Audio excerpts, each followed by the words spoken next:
Google has quietly revived one of its oldest product names, Google Web Optimizer. In late November and early December, Google published a series of new help-centered documents describing a new website optimizer inside Google Ads. The tool doesn't appear in any Google Ads accounts yet. The documentation, though, is real, dated, and detailed enough to confirm that a new product is coming.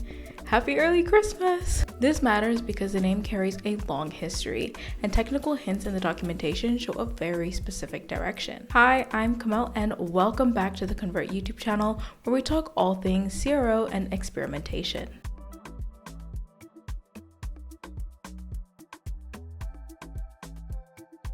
Convert.com has followed every stage of Google's experimentation tools for more than a decade. First, we have Google Web Optimizer.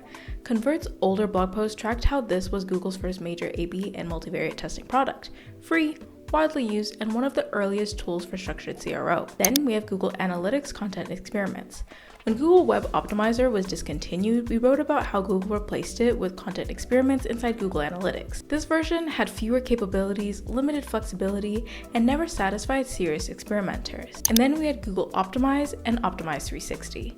We covered Google Optimize extensively, including its popularity among small teams and its limitations, issues with modern frameworks, privacy handling, multivariate behavior, server-side testing, and enterprise needs, ultimately led to Optimize being shut down in 2023. But 2 years after the ripple effect of the sunset, in a plot twist, it seems Google is contemplating an encore.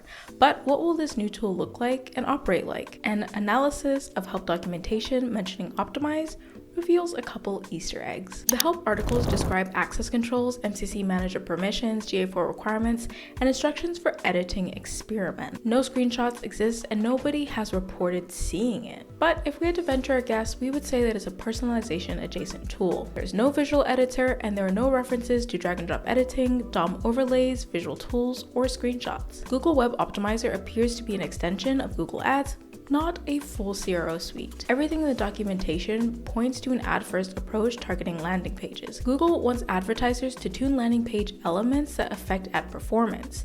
It ties directly into GA4 conversion measurement and the ad conversion feedback loop. This looks like a light testing mechanism aligned with Google Ads goals, not a general purpose optimization platform. Everything here reinforces the path that Convert is already on. Convert Experiences support structured experimentation, server-side tests, client-side modifications that properly handle modern frameworks, segmentation, and deep analytics. Google Web Optimizer is a lightweight system for ads-driven and landing page tweaks. We are the tool for full-scale, reliable, multi-environment testing. Google Web Optimizer is returning, but not as a visual tool many remember.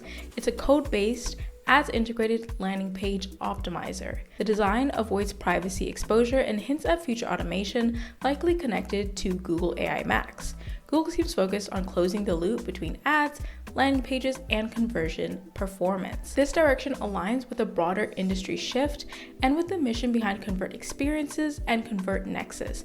They need to modify landing pages and full sites in real time. Google's move validates that trend.